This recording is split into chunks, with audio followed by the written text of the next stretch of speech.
Hello, everyone, and hopefully people are able to see this. It looks like, okay, we should start streaming now.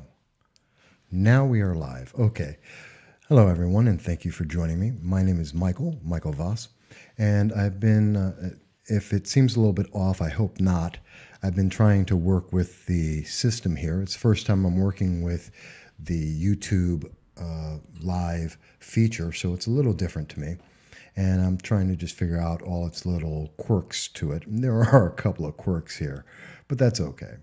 What we're talking about here is the reason why I'm here. And let me introduce myself for those who may not have known who I am. I'm Michael Voss. I'm a political commentator. I've been doing this for about 12 years now in the little known area of the southern tier of New York. A lot of people may not be familiar with it, but if you heard about the New York 22nd race, it was one of the top 10 races in the 2018 midterm elections. That's where we're located. We're in the southern part of that district, just for people who don't know. And I've been doing this, like I said, for about 12 years. I'm a constitutionalist. I'm a Republican, a conservative, a former candidate for Congress myself. And I know a lot of people go, but Mike, you're black. That's right. I'm a black conservative. I'm a black Republican. They do exist, and here I am. And I'm about 50 years old, just for people who are wondering, why is it so gray as I do the No Shave November thing? And you may have seen some of my other my videos on YouTube, my Facebook Live that I've done, some of the articles and some of the podcasts that I've done over the years. And so hopefully, if you do run into this and you see it, this is my first time doing it here on YouTube, but hopefully it'll be a bit of an interest. And the reason why I'm on here today is because I'm also a member of the Liberty First Foundation, and I'm an advocate of the Second Amendment.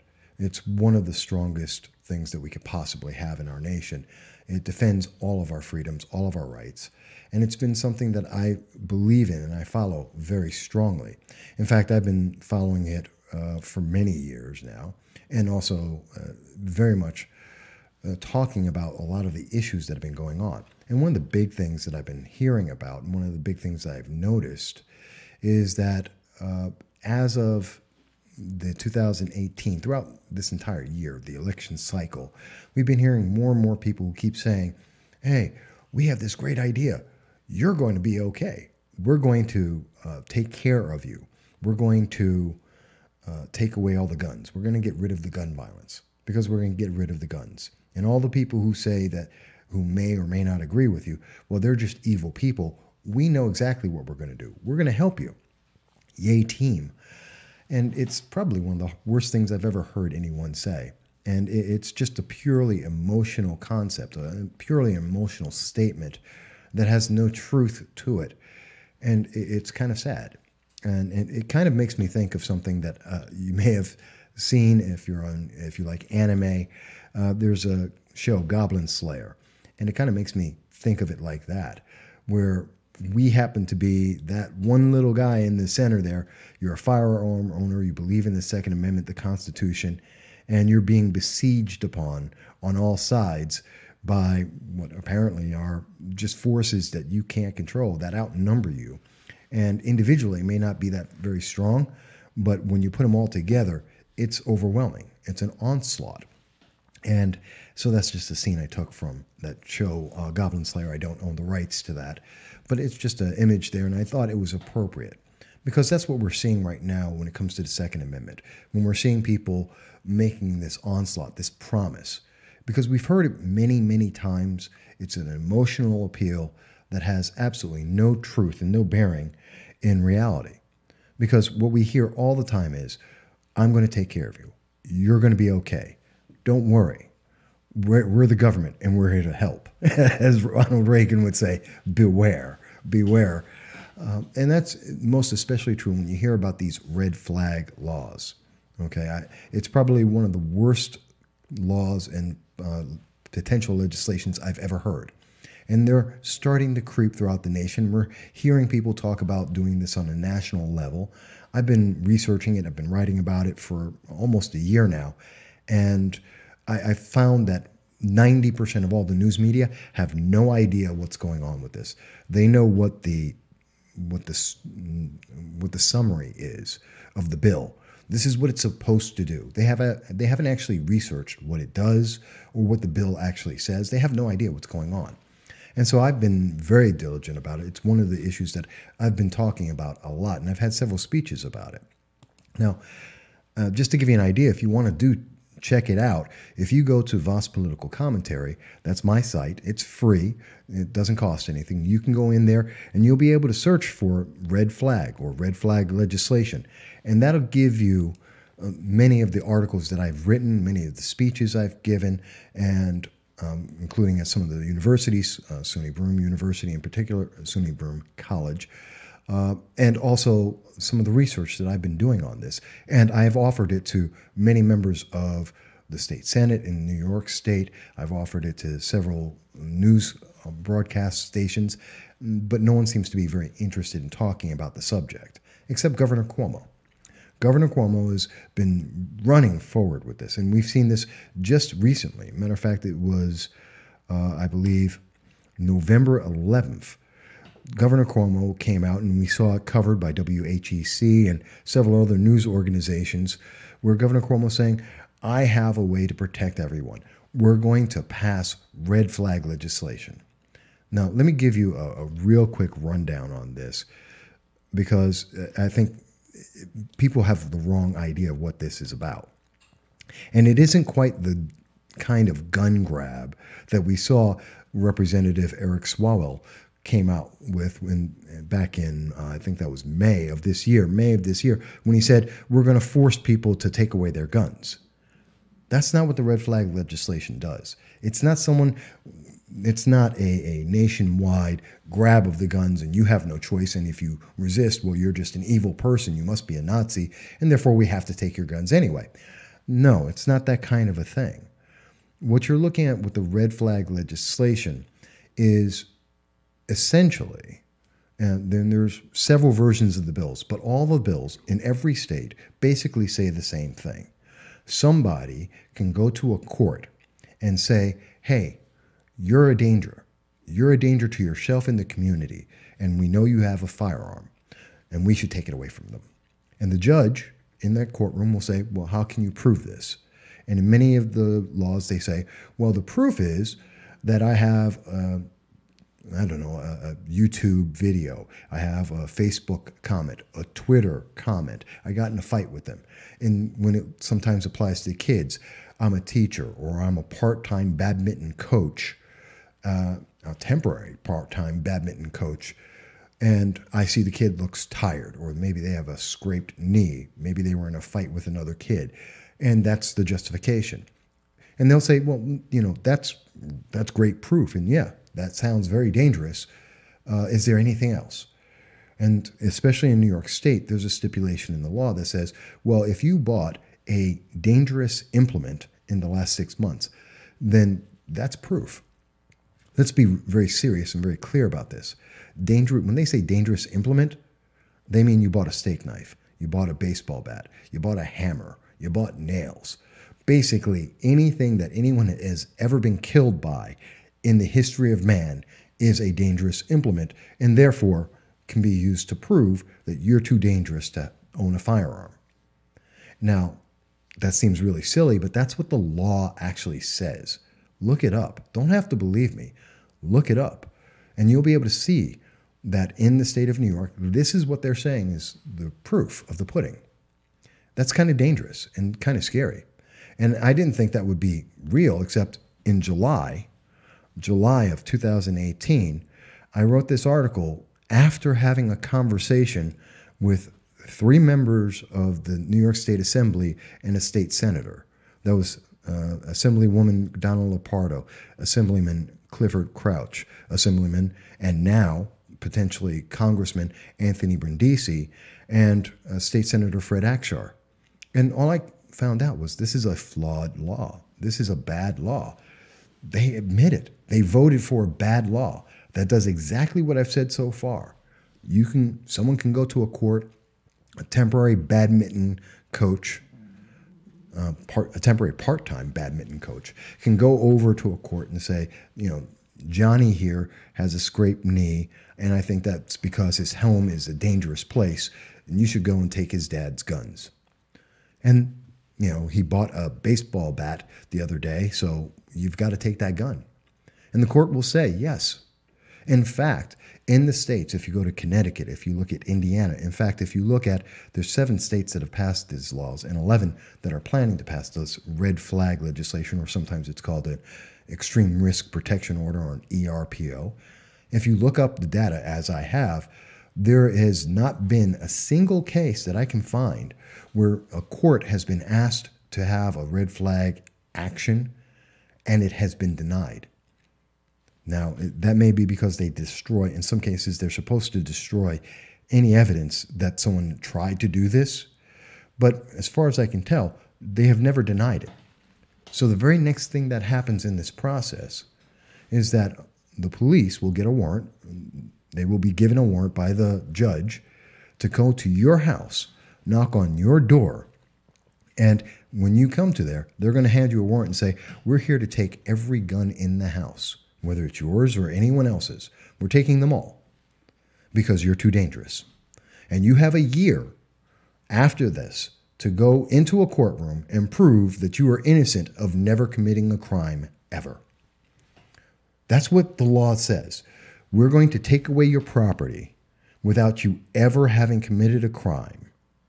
And you have to spend a year of your life to prove to a court that you are innocent of something that you never broke a law on. And that's going to cost you, as according to the lawyers I've spoken to, somewhere between $10,000 to $20,000. And here's the real fun part of it. Let's say you've done all that. Well, folks on YouTube, here's the thing that you didn't know. In many states, including New York State, including Connecticut, including Indiana, part of the law is that the Child Protective Services is required by law to take your children away. If your home is too dangerous, if you are such a danger to yourself and your community that the police, under the direction of the courts, had to take away your Second Amendment rights, then your home is too dangerous for your children to be there, and the state needs to take your kids. That's a terrifying thought, isn't it? I mean, when I read that the first time and I was reading through it, and I had to go out and I asked several lawyers down in D.C. and New York State, just all kinds of lawyers. And I was asking everyone, am I reading this right? Could this possibly be what this law is saying? And the answer is, yeah, that's what the law says. When I spoke to the assembly members and the state senators, I asked them, am I reading this bill right? Is that what this law is saying? Are you sure? And their answer is, yeah, Mike, you're reading it right. That's exactly what it says. That is what the consequences are. When you have that, you lose your due process. It's taken away. You don't get a choice. You don't get to stand in a courtroom and say, hey, they're just making this up. I bought a steak knife. What are you talking about? I wanted to cut some steaks. I needed a new knife. Oh, no, that's a dangerous implement. No, it's a cooking utensil. How dare you? No, that's a dangerous implement, and therefore you are too dangerous to be left alone, to have firearms, to have your kids in your house. Do you know how much it costs to get your kids back from the state, especially when you have not committed a crime? Imagine the impact this has on your local community, your neighbors, your local schools where your kids went to, even if you can get them back, plus the time you have to take out of work to defend yourself for not having ever committed a crime. And now you have a record because the courts had to step in. Think about this. What does this say? Think of the people, what they're going to say on YouTube, on Facebook, at your job, talking about, look at this. Yeah, the cops, I just saw the cops over at your house. They took stuff. They took your kids. What happened? What did you do? These are all the things that aren't being talked about that are consequences of this law that are very important. And they're all absolutely true. Please, don't believe me. Don't believe this political commentator. Go out and ask your assemblyman who may have voted for this, especially if they're a Democrat. Ask them, because they probably did vote for this. And ask them, gee, does this law do all these things? Read the bills and ask them, this is what the bill says. Can you tell me where I'm wrong? And I guarantee you, if they're being honest with you, like Assemblywoman Donna Lopardo, Assemblyman Clifford Crouch, and State Senator Fred Akshar, well, and some of those are Democrats, some of those are Republicans. If you ask them honestly, they're going to tell you, yeah, this law is flawed. This has problems. This will take away your kids. This will cost you money and hurt your life. And you have to say, what am I getting for that? Because the sales pitch on this, which you hear from many different sources, in fact, if you look at this one, WHEC, when they're covering this, and they're talking about, oh my God, the mass shootings. We've got to protect everyone. And that's what Governor Cuomo is going to do. He's going to come in and help us because he's putting in this red flag law. Yeah, they kind of leave out a bunch because they don't know. They didn't actually read the bill. They didn't actually look at the law. They didn't look at the consequences of that. Neither is Governor Cuomo. They're not being honest with you. Because what it's saying is that you're going to be punished for never committing a crime. And they're not going to tell you that, hey, this has been in effect in Connecticut, in Indiana, for over a decade. And this hasn't stopped gun crimes. It hasn't protected anyone. Because that's not what the law is there for. It's not to protect you. They love to say, well, this is going to stop suicides. Really? If you look at there's only two studies that have been done on this, one by Duke University, one by University of Indiana. And if you happen to read those, they'll tell you that there is absolutely no proof that this has saved anyone's life. In fact, I believe it was the University of Indiana, when it did its report, what they did find is that to even potentially save one person's life, you have to take away the firearms and the Second Amendment rights of 20 people. And for that one person that might be saved, within a 2-year period of that time, they still 40% of the time commit suicide if they were going to commit suicide at all. So in effect, it's not actually saving anyone. It's not making anyone safer from suicide. And it's not making anyone safer from gun control. If you don't believe that, that's real easy. Just look over the New York GIVE report. That's what it is, G.I.V.E. New York GIVE report. 17 metropolitan cities throughout all of New York State. The number of guns used in violent crimes and murder have not changed. Statistically, they have been the same. In fact, if you look at what's happened in Connecticut, if you're looking at Illinois, if you're looking at Indiana, none of the numbers change. Whether they have, and many of these states have red flag laws in place long term and have not helped anyone. They have not deterred gun violence. They have not taken guns away from criminals. They have not made people safer. They have not lowered the rate of suicides. It hasn't done anything except take away firearms from law-abiding citizens. It's denied people their rights. Not just the Second Amendment, but the Fifth Amendment and the 15th Amendment and the Fourth Amendment. It's been taking away rights because of the illusion that you're going to be safe. So here I am talking to you here on Facebook, and on YouTube, and I've talked to people on Facebook. I've gone out and made speeches about it, and yet no one's talking about this. And I can tell you, it's a very scary time because Governor Cuomo is full steam ahead. The New York State Senate just went completely in the control of Democrats, as is the state assembly, and it has been forever. And so we're looking at a full one-party system in the state of New York. And Governor Cuomo has been promising since March that he plans to pass tighter gun control legislation because theoretically that's going to make people safer. And he's looking to pass this, and we're probably going to see this pass the second week of January, the second week that he has control over the state Senate that will actually pass this bill because he can't get it passed now. But now that he has a complete Democrat control over the government, over the state government, he's going to pass this. And he's going to tout it on his way to New Hampshire for 2020, saying, hey, I'm a great candidate for president because I just took away everyone's guns. And now they're safe. Except, here's the problem with that. Let me ask you, what law do criminals follow? Because by definition, they're a criminal because they don't follow the law. So taking away a legal, law-abiding gun owner's firearms doesn't stop crime. It doesn't, because legal gun owners don't break the law. 99% of them don't do that. 99.99%. I mean, think about it. Right now, there's approximately somewhere around 300, maybe 350 million firearms in the United States. There's roughly 160 million people who own firearms in the United States.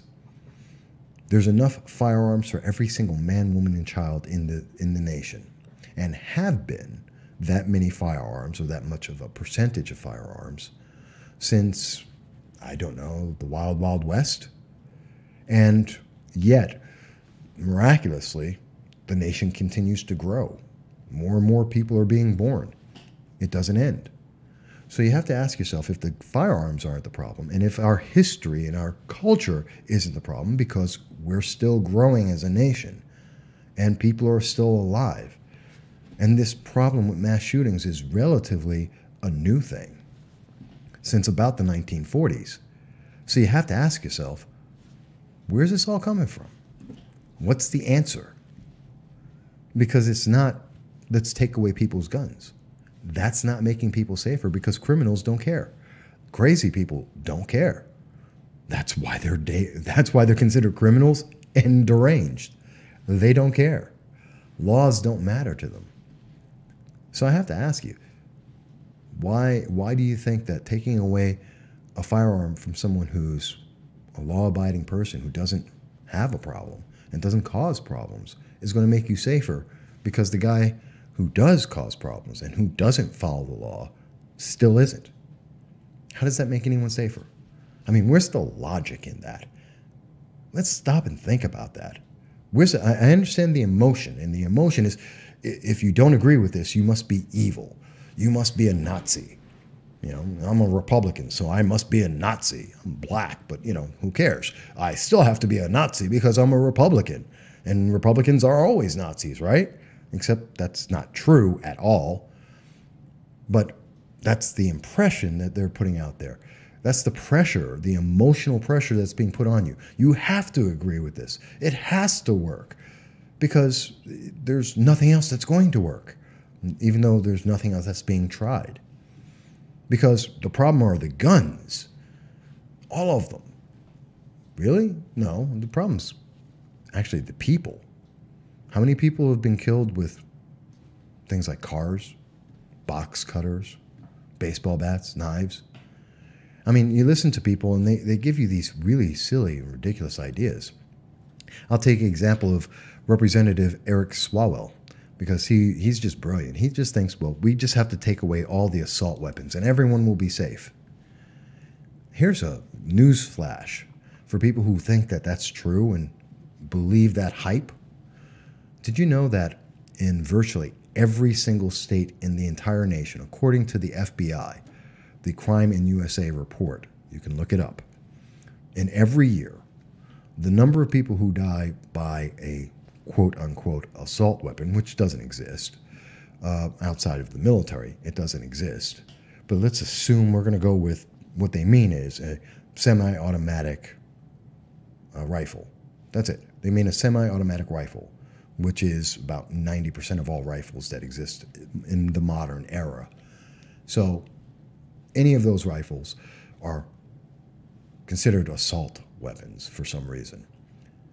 And when you think about it, okay, we're going to try and stop all the mass shootings. Did you know that roughly only 2% of all of the mass shootings happen with an assault weapon, with a rifle? In fact, More people die every year in virtually every single state by exponential numbers by someone's bare hands or using a car or a knife or, of course, a handgun, which you never hear people mention. No one ever says we're going to ban handguns. They always talk about rifles or shotguns. And that's just really silly because more people die because of someone getting stabbed than someone being shot by a rifle. I know it doesn't seem to be right because look at all the news. The news gets plastered for hours, 24 hours, 36 hours a week, talking about nothing about rifles and how they've killed so many people. And then no one actually quotes the actual numbers. No one actually stops to think, what are the numbers? Not what the media is hyping, not the commercial, not the bullet point. What are the facts? Did anyone ever quote you what the FBI crime in the USA data says? Has anyone ever looked and seen what the New York report on on crimes in the 17 largest metropolitan areas and cities are? Has anyone actually looked at, has the numbers changed ever and what was going on? Has this been a steady trend or has it been decreasing? Because I know Professor James Allen Fox out of Northeastern University has done several reports on this and several studies. He's well cited. And that professor can tell you that over 35, 40 years, there has been no change. On average, it's the same number all the time. On average, about 20 incidents with about 100 people being killed a year. And we just have better news now. 20 years ago, you didn't have the 24 news media cycle like you do now. 20 years ago, you didn't have the internet like you have it now. Twitter and Facebook and your cell phone. And the ability to instantaneously talk about what's happening somewhere. So it sounds like it's more dangerous, sounds like it's more immediate because you get surrounded by this and the emotion just strangles you. And people take advantage of that. Politicians take advantage of that because they know people aren't actually looking up the data. They're just going by what's the emotion that's going on in their minds. The emotion, that fear-mongering that they're putting into you. Because if I told you, and if I gave you the example and I said, hey, guess what? I'm going to take away your right to be able to speak because you may say something that someone else won't like. You'll say something that's offensive, some hate speech. You might. And so because you might say that, we're going to take away your ability to speak. And the way I can prove that is because you read a book. Doesn't matter what the book is. You could read the dictionary, and it has words that are offensive in it. You read a dictionary in your life, and therefore you learned offensive words, so you may say those offensive words. So therefore you don't have a right to speak or to communicate your thoughts. That sounds absolutely patently ridiculous, doesn't it? But that's exactly what the argument is with the red flag legislation. Because someone doesn't like it, they're going to go out there and they're going to take it from you. That's wrong. That's not what America's about. That isn't our freedoms. Now, this is a very informal, like I said, this is the first time that I've actually worked with YouTube Live. And so it's a little different for me. And I'm hoping that it's coming out all right. I'm not exactly sure that it is, but that's all right. I wanted to take a moment just to have this conversation with you guys, to share this with you. And maybe you agree with it, maybe you don't. I'll try this again on YouTube, and depending on how the quality of the video comes out, we'll talk more. I advise you, go to any of the sites you see down there. Look up red flag legislation. Learn a little bit more about it. And then, actually make a decision based on what you think. Not the emotion, not the hype, but what you think. And I look forward to hearing what you have to say about it. Until then, I thank you for the time you've given me today. Hopefully you enjoyed this, and hopefully I can improve. Please give me tips. First time I'm doing it with YouTube, so I'm not quite sure of the system, but let me know what you think. Send me a like, send me a comment, and I hope no matter what, you'll be safe, you'll be well, and I hope everyone has a great Thanksgiving. I'll talk to you again soon.